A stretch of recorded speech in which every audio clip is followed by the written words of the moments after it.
And that, I think, is the point for us all these years later, the reason we still celebrate and gather on Easter morning. Because Christ's death, his burial, his resurrection were the key moment of God's work in turning our grieving into rejoicing.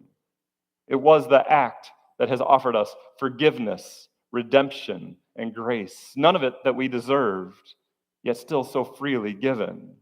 It was the sole act that made it possible for us to return to the presence of God the Father, to remove the divide that had existed since the garden. It was the defeat of humanity's greatest enemy, sin and death. But, I always throw the but in there, don't I?